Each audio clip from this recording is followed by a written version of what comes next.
Hi guys, so I got out to the annual KarmaFest today. It was cloudy and a bit sprinkly, chilly but windy, so bring your winter coat and your umbrella just in case it gets worse. Saturday's schedule is up online, but I wanted to, I don't know if this is the 14th as well. They've got so much wonderful stuff going on. Oh no, this is just 13th, so seriously like 4 pages of stuff to do today only. But because I knew I had to come home and take care of the dogs, I was there briefly. So I was like, I'll pick 1 or 2 classes. So I was looking online, and the one that popped out to me for whatever reason was connecting with crystals. Hadn't heard of the guy doing it. It was at 10:15. I was like, all right, let's go. Full disclosure, because y'all know me. The guy is pretty. Like, he's a very, very attractive young man. And I mean that in the nicest way, because I don't want you to be like, he's pretty, I should go see what he does. No, he's pretty, and he's extremely passionate and knowledgeable about crystals and connection. His name is Joseph Adams of Transformative Crystals, and he's also an energy healer. So I'm sure you can find him online, but that is from the blurb on the KarmaFest. I always find that even if I can only go to 1 or 2 classes, that I hear what I need to hear. I have like 3 pages of notes, and you should always take notes. Always. It doesn't matter, because even if it's terrible, you might get like your idea for the next book or your next video, whatever. Always take notes. What I thought was the most interesting was the fact that he discussed connecting with crystals as a dynamic of reconnecting to the earth in a way that represented consciousness, if that makes sense. So rocks, whatever they are our first density, versus us, we're 3rd density. Well, through 5th density, depending, on stuff and your travels and all that jazz. So because they are 1st density, and I'm unwrapping one of the ones that I purchased today, this 1st density, it is perfect. Why? Because it doesn't need to evolve. It is a stone. It is a piece of the earth. It is perfect in every way that it is. And its level of harmonic existence is specifically perfection. So a rock is a rock, and if you go up to 2nd density, a dog is a dog. You don't have to teach a dog how to be a dog. It's a dog. You don't have to teach a fish how to breathe underwater. It does. And so that is their specific level of perfection. Us, we are trying very hard to get up to perfection through the 3rd density, the 4th density, the 5th density, and all that jazz.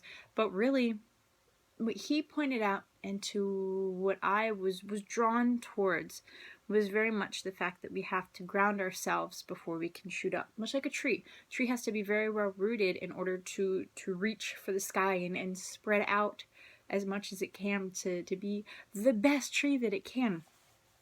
Very as above, so below.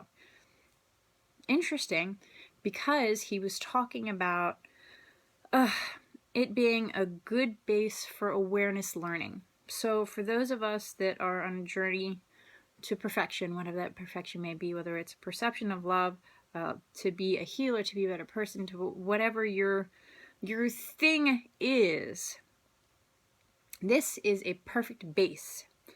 And I had never, ever thought of it that way before. Seriously. So this guy was like blowing my mind. And so his thing is getting the most out of working with your stones, whatever your stones may be. And your relationship to the stones is defined by your energy. So if you perceive a stone as a teacher, so the stone as its harmonic level of existence is perfection, I would like to learn perfection, then I would perceive the stone as a teacher teaching me how to be perfect on this specific level of harmonic existence. Does that make sense? He said that you obviously may have a different stone that is more meaningful to you, whatever stone you connect with. And so you may perceive that stone as I don't know, a piece of something that's important to you. And I'm just unwrapping stones, so, because, you know, they're beautiful. So, for instance, if I found this on my travels deep in a meditative state in the woods, then this stone might have more meaning to me than, say, a stone that I bought at a fair. Okay? Just the idea that there are different relationships, that are different ways that they can fill your needs depending on the stone and your story and your journey with that stone. Dogs are going crazy. So our goal as people is to balance, essentially, to learn love and to balance ourselves. So he discussed the idea of balancing your male energy and your female energies. And there are different stones that do that. Tired. He discussed a lot that the stones specifically relate to your chakras too. And you hear that a lot. You hear that all the time. But the way that he described it was really, I liked it. It was enlightening. It's enlightening. I like this dude. I've never met this dude before. I would totally hang out with this dude. I mean, not only is he pretty, but, you know, he knows stuff. So, I'm really sad. He said he had another workshop tomorrow that talked more deeply about other things, and I was like, man, I really wish I could go to that one. I'll look him up online and stalk him. It's fine. So anyway, back to the chakras. So he went through some of the chakras because there was a lot of discussion that he facilitated as well amongst people in the workshop that were there learning. So he only got through a few of the chakras. The root chakra, obviously. He talked about the survival mode being survival mode. And that the idea that those are where our security energies lie. So if we have insecurity, if we have anxiety, if we feel unsafe, if we've experienced something that make us feel those things, then we need to work with stones that harmonize our root chakra, balance. He talked about the sacral chakra, which is the orange chakra. And he talked about the downfall of the sacral chakra being the feminine side, which is depression, and the masculine side being, which is addiction, which is not enough and too much. I thought that was kind of cool. He talked about the solar plexus, that's the power center, the space of your will, where your courage and your power and your oomph come from. So he talked about balancing the idea of being fearful and being courageous and having supreme clarity, which is the balance center for that one, which was pretty cool. And he said that most of our healing work will come from the solar plexus area. So I thought that was nice. Oh, sorry. So when he talked about working with the stones, he talked about clearing, charging, and programming your stones. So there are different ways to do it. Obviously, when you charge your stone, or you clear your stone, some people use salt, some people use salt water, some people leave it under the full moonlight, the new moonlight. When you're charging it, you're using your energy work, or you can meditate with it to set your intention. And the programming is setting your intention. So when he talked about setting your intention could be acceptance of all parts of yourself. The intention could be overcoming of specific blockages in relation to certain chakra centers. He talked about the intention of growing and changing and learning, connecting, sensing, overthinking. My notes are everywhere because he kind of bounced around.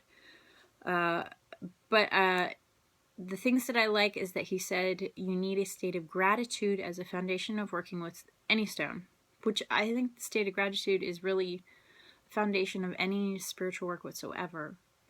He discussed the sincerity of your wants, much like someone that asks for a healing that doesn't really want a healing and it's not going to work. And then he said the idea of gaining frequency. And I liked the idea that he talked about energy and frequency as relations to stones, because we all know that, us, we're giant batteries. He joked that we're also giant crystals because we literally hold on to those frequencies. And that was interesting because we also know that stones also hold frequencies, and that's the idea that they're able to balance us in different ways. I'm trying to find one of the cool ones I got. I don't know. And I like that a lot. Oh, 10 minutes. Man, I should have done his own separate video. Ugh. Maybe I'll make this his own separate video. So the dynamics of connection using tools, specifically for him, the stones are his tools. Whereas for me, for example, the tools may be my tarot cards or just my mental mediumship in itself. Yeah. Okay, so the information from your rocks would be transferred to you through their frequency. This is one of the ones I really like. All right, so yeah, we'll make this his video. It was really a wonderful class. I enjoyed it thoroughly, and I will certainly look for if he does any articles or any videos online, because you could definitely tell that he was very passionate about the subject, very knowledgeable about the subject, and that he certainly spoke with great vigor, despite the fact that he was pretty. So yeah, you might have to look away when you hear him speak, because he's very pretty. Oh, and I like this one too because it was colorful. So I'm going to bring this to work. So I have some rainbow bling for my desk.